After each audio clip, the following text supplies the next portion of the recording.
Allora, per quanto riguarda il quadro della situazione, parto dal quadro generale. L'ultimo bollettino della Regione di stamane parla fino ad ora di circa 1600 persone positive al coronavirus, con 137 in più rispetto all'ultimo bollettino del tardo pomeriggio di ieri. Non tutti questi 137 sono stati ricoverati, non tutti i 1600 sono ricoverati. Un centinaio di persone sono in terapia intensiva.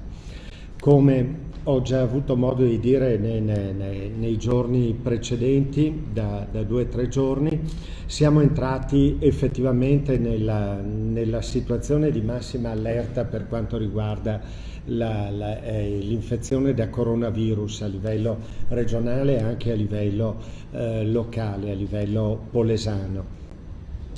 Praticamente, rispetto a quello che ho sempre detto nei giorni scorsi, che non esiste un focolaio polesano, e lo confermo ed è vero, sta avvenendo sempre più o meno, o diventa più flebile il criterio epidemiologico. Oggigiorno oramai non ha più di tanto importanza dove ha contratto l'infezione, cioè rispetto a quale situazione geografica o venendo a contatto con chi insomma è stata contratta l'infezione, perché la situazione adesso è tale per cui il virus è presente un po' ubiquitariamente. Siamo al massimo, come avevo già detto ieri usando la similitudine dell'albero, al massimo della sua foliazione, per cui possiamo aspettarci appunto questo continuo, costante aumento e persistente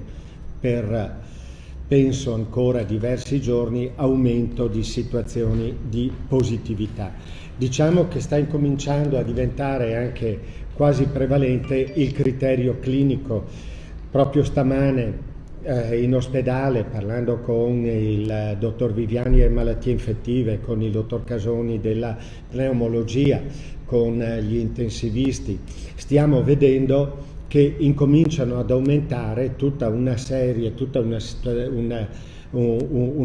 di situazioni di polmonite con insufficienza respiratoria che probabilmente, al di là del criterio epidemiologico, sono situazioni per le quali poi troveremo anche un riscontro positivo facendo il tampone, ma proprio perché, ripeto, non è più da parlare di focolai locali, stiamo parlando oramai di una infezione che interessa praticamente tutto il territorio del Veneto, dove non è più importante, insomma, ecco, da dove parte il virus, ecco, c'è.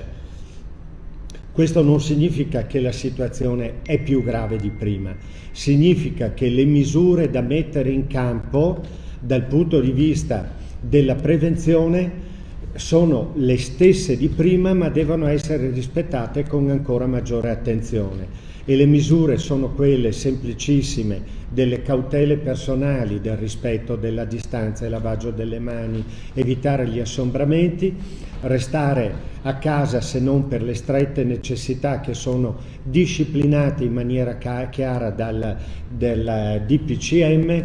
Quindi in questo momento ciò che serve perché la situazione non evolva in continuazione in tutto il territorio regionale e quindi anche il territorio polesano è questo. Non servono altre misure, oltre ovviamente a quanto disposto dal DPCM, le misure di contenimento legate all'ordine e alla sicurezza pubblica, ma le misure che possiamo, le attenzioni, le cautele che possiamo mettere in campo personalmente sono l'elemento più importante. A livello di ospedale noi curiamo le persone che ci arrivano e per quanto riguarda il discorso più strettamente clinico, oggi abbiamo 2 nuove positività che portano a 19 il numero totale dei casi positivi in Polesine. Rimane sempre il numero più basso, la provincia con il numero più basso di casi positivi nell'ambito del territorio regionale. Si tratta di persone, anche in questo caso relativamente giovani, sempre a conferma che il virus interessa le varie età anagrafiche, e vediamo anche che il virus, indipendentemente dall'età anagrafica, ha dei corsi clinici che possono essere completamente diversi, cioè può avere forme importanti, impattanti, pesanti, gravi fin da subito dal punto di vista del quadro respiratorio in persone giovani, e vediamo persone anche di una certa età completamente asintomatiche pur con tampone positivo. Quindi un altro elemento di fronte al quale ci troviamo è anche questa variabilità del comportamento clinico del virus rispetto al sesso, all'anagrafe.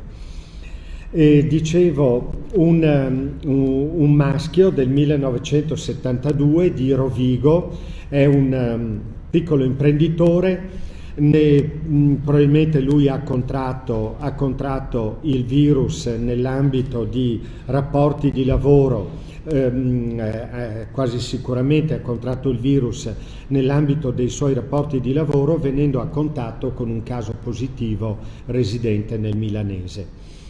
È ricoverato in malattie infettive.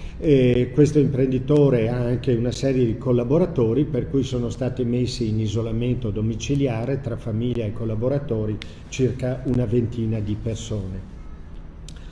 Il signore è arrivato attraverso il pronto soccorso, ma il pronto soccorso è stato immediatamente inquadrato come caso sospetto e ha seguito il cosiddetto percorso dedicato con personale che l'ha accolto e gestito, bardato con i dispositivi di protezione individuale, per cui non parliamo di personale che è venuto a contatto con caso positivo e necessità quindi di approfondimenti. Poi abbiamo un altro maschio, anche ieri i 4 erano tutti maschi, se vi ricordate. Ieri era giovedì e mercoledì pure avevamo prevalenza di maschi. Ecco, se vogliamo fare una mini statistica poco significativa, sono prevalenti i maschi rispetto alle femmine.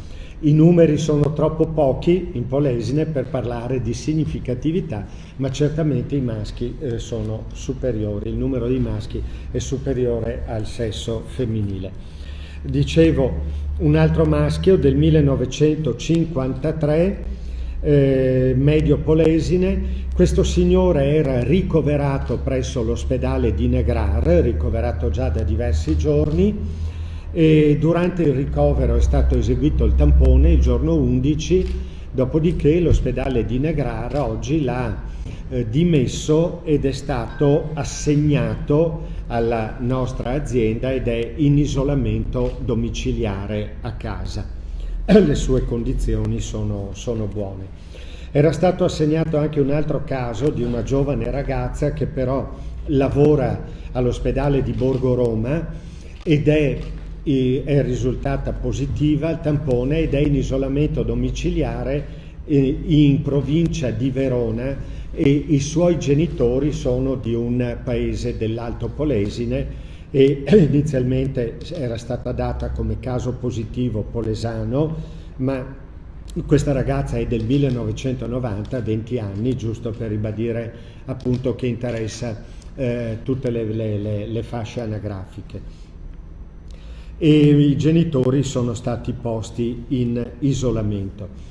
Alla luce di questi nuovi casi, in particolare del primo che ho citato, alla luce anche di una situazione che ci è stata segnalata tra l'altro ieri che riguarda un'azienda del territorio, il bollettino non è ancora pronto, ma vedrete che il numero degli isolamenti domiciliari è schizzato, proprio perché, come dicevo, c'è anche tutto un nutrito gruppo di dipendenti di un'azienda del territorio nella quale è stato riscontrato un caso positivo. Si tratta di un dipendente residente nel Ferrarese, ricoverato presso l'ospedale di Cona. Quindi sono stati posti in isolamento tutta la cerchia di colleghi che hanno avuto contatti con questa persona, circa una quarantina di persone. 20 legate al primo caso, quindi avremo più di una settantina di persone che sono entrate in isolamento. Ribadisco che questa operazione, questa azione di individuazione rapida delle persone venute a contatto con i positivi e del porle in isolamento è l'azione più importante che possiamo mettere in atto accanto a quella di curare le persone che vengono ricoverate. E accanto, lo ripeto ancora, all'azione di ognuno di noi, alle cautele, alle attenzioni, alla responsabilità di ognuno di noi. Questo per quanto riguarda un po' il bollettino clinico. Le persone che abbiamo ricoverate sono abbastanza stazionarie.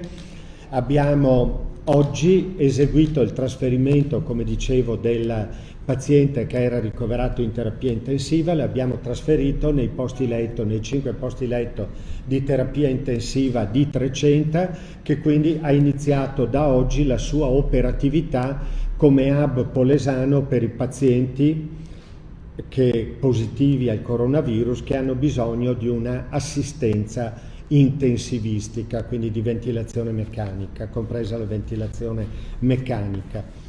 Abbiamo un altro paio di casi che sono attenzionati, quindi oltre a quelli che ho citato abbiamo comunque anche una serie di altri pazienti dei quali siamo in attesa dell'esito dei tamponi. Ne abbiamo una quindicina di tamponi in attesa di esito. Tra questa quindicina ci sono 2 o 3 situazioni per le quali abbiamo un ragionevole sospetto di positività, e tra questi anche un paio di situazioni dal punto di vista clinico importante che potrebbero anche avere bisogno della terapia intensiva.